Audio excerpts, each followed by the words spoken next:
paz e a luz de Jesus nos envolvam hoje e sempre. Hoje nós vamos iniciar com a história de Jó. Jó foi o patriarca judeu e escreveu o livro de Jó, que está no Antigo Testamento e que contém grande sabedoria sobre renúncia e confiança em Deus. E aquela expressão, né? A paciência de Jó, né? Então nós vamos entender um pouquinho o que vem a ser isso. E quando Jó disse: Senhor, vós me destes, vós me tiraste, que seja feita a vossa vontade. Jó demonstrou grande desprendimento porque ele foi submisso à vontade de Deus. Jó era muito rico, possuidor de grandes bens, teve 7 filhos e 3 filhas. E como Jó era um homem íntegro e reto, e temia Deus e não se desviava do mal. Seus filhos, já por outro lado, faziam grandes banquetes, não se preocupavam com nada e só queriam saber de festas, de farras e consumir o dinheiro do pai. E Jó se preocupava muito com essa atitude. Então, Jó fazia oferendas a Deus, que naquela época era muito comum esse tipo de coisa, esse tipo de prática, né? Hoje nós não temos esse hábito mais.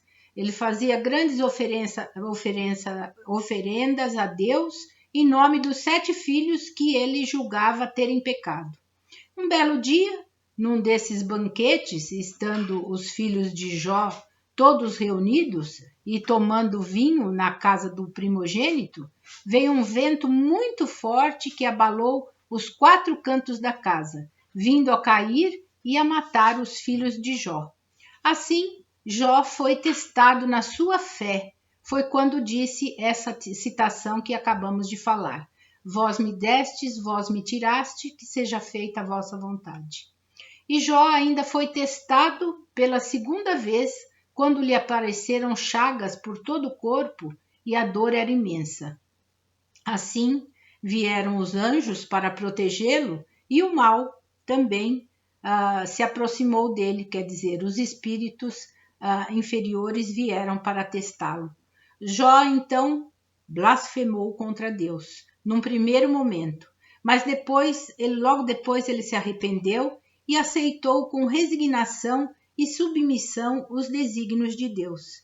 E com isso, Deus o abençoou com mais bens do que ele possuía anteriormente, pois ele provou ser merecedor e o sabedor, um usufrutuário fiel aos bens de Deus, e deu-lhes mais 7 filhos e 3 filhas, porque provou que o valor que dava aos bens terrenos era pequeno, era ínfimo, diante do valor que dava aos bens adquiridos moralmente. Então, pois ele sabia que os maiores bens são exatamente aqueles que nos esperam no reino de Deus. São as virtudes e os valores morais que adquirimos. Jó viveu depois disso 144 anos e viveu e conseguiu ver os seus filhos, os filhos dos filhos, até a 4ª geração, e assim morreu de velhice. Deus não quer que renunciemos aos bens terrenos, pelo contrário, quer que usufruamos deles com inteligência e sabedoria. E é sobre isso que vamos falar no dia de hoje, sobre a transitoriedade. Está lá na carta de Paulo, na primeira carta de Paulo a Timóteo, capítulo 6, versículo 7, quando ele nos diz assim: Nós nada trouxemos para o mundo, nem coisa alguma dele podemos levar. E a transitoriedade é transitório, temporário. Quando Paulo escreveu esta carta a Timóteo, ele recomendava que todos eles a contentar-se, chamava, buscava, alertava a todos a contentar-se com tudo que tinham, a dar valor àquilo que tinham, pois o que temos de material nessa vida, ele é transitório, como nós vimos com Jó, não é? E também porque Jesus já havia advertido a todos nós quanto ao apego aos bens terrenos, que eles são transitórios, porque o apego aos bens terrenos são os maiores obstáculos do nosso adiantamento moral e espiritual. A raiz de todos os males do homem é o amor ao dinheiro, como o próprio Paulo nos diz no seu evangelho, não é? Porque o desejo de possuí-los destrói o sentimento do amor, da caridade e da humildade que tanto nós precisamos para a nossa evolução. Porque todos nós queremos viver bem, com conforto, termos coisas materiais, isso tudo faz parte da nossa própria evolução, não é? E nós podemos ter tudo isso. O que nós não necessitamos é termos ganância, não é? Sermos gananciosos em querer amealhar cada vez mais, cada vez mais, cada vez mais, e nunca estar satisfeito com aquilo que temos. Porque tudo quanto nós conseguimos com o suor do nosso rosto é nosso por direito e não tem ninguém que o tire de nós, a não ser Deus, se assim for para o nosso próprio bem, não é? Como nós vimos com Jó. E se for para o nosso próprio bem, ele devolve e nos dá até em dobro muitas vezes.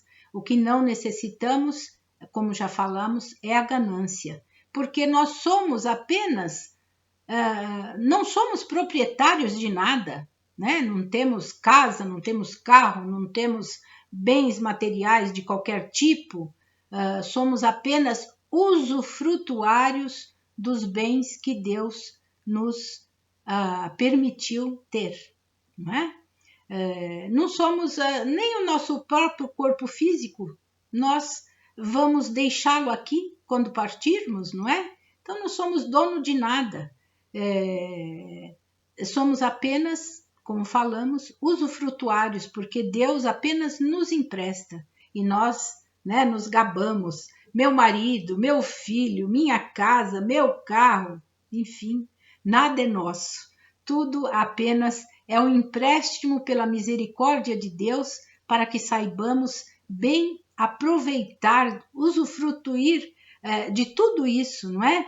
Usufruirmos com sabedoria. Necessitamos ter sabedoria para usufruir de tudo isso, porque o Pai nos deu a vida para que pudéssemos dar continuidade, dando frutos, os nossos filhos, que também não são nossos, né? Apenas nos dá para que os eduquemos, que os conduzamos a ser homens de bens, não é? Para nos reconciliarmos uns com os outros através do amor, da caridade e da humildade. Pois o homem ganancioso, ele deixa de amar até aquele que colocou no mundo. Tamanha é a ganância dele. E com isso ele deixa de ser caridoso e humilde. E não é isso que Deus quer para nós. Porque tudo aquilo que temos aqui é transitório. Tudo vai ficar aqui, não é? Tudo é passageiro. Como nos diz no Evangelho segundo o Espiritismo, capítulo 16, nos diz assim: o desapego aos bens terrenos consiste em apreciar a riqueza no justo valor, saber usufruir dela em benefício de todos, e não somente para si, e não se sacrificar por sua causa os interesses da vida futura. Se Deus a retirar, perdê-la sem reclamar, porque necessitamos saber como usufruir desses bens, não só em nosso próprio benefício, como em benefício dos demais. Aí que consiste a sabedoria. Então necessitamos saber bem usufruir desses bens. Como fazer com esses bens? Não é simplesmente ter, vamos amealhar. Fazer o que com isso? Só para nós? Não, porque nós não estamos aqui vivendo uma vida isolado, nós vivemos em sociedade, nós vivemos com o todo. Então, é em benefício de todos, não do nosso próprio. E no Evangelho segundo o Espiritismo, no capítulo 16, ainda diz: não sejais depositário infiel, utilizando-os unicamente na satisfação do vosso orgulho e da vossa sensualidade. Veja que responsabilidade imensa que todos nós temos em saber bem lidar com esses bens, porque tudo é transitório, né? Tudo é passageiro. A beleza do corpo também ela é passageira. O corpo nós vamos largar aqui e vamos levar o quê? As virtudes, que são os nossos bens morais que vamos adquirindo ao longo de nossa vida. Então, são com esses que a gente tem que se preocupar, e não com o transitório. Não é? Então, vamos encerrar com uma mensagem desse livro, A Busca do Melhor, de Francisco do Espírito Santo Neto, ditado pelo Espírito de Arhamed. E a lição tem como título O Homem que se Descobriu. E o trechinho que nos interessa, que vamos dizer, diz assim: o homem que se descobriu é aquele que aprendeu a amar de modo verdadeiro, pois se desapegou das querelas da vida, preocupando-se com o seu reino interior. Quem ama realmente tem capacidade de adaptação, compreensão e docilidade infantil, além de afeição baseada em admiração, aceitação fundamentada na compreensão e perseverança diante de situações difíceis. Então, veja só, é assim que nos descobrimos, né? Aprendendo a amar de modo verdadeiro realmente, desapegando-nos dos bens materiais. Tê-los é importante, como já o dissemos, faz parte da nossa evolução. É necessário termos, se temos capacidade para isso, sim, podemos ter, mas saber como administrar todos esses bens e saber também transmitir ao nosso próximo para quem nós vamos deixar. Veja só que belíssima lição em uma única frase do Evangelho. Que possamos fazer uma ótima reflexão e que a paz, a luz e o amor de Jesus continuem a nos envolver hoje e sempre.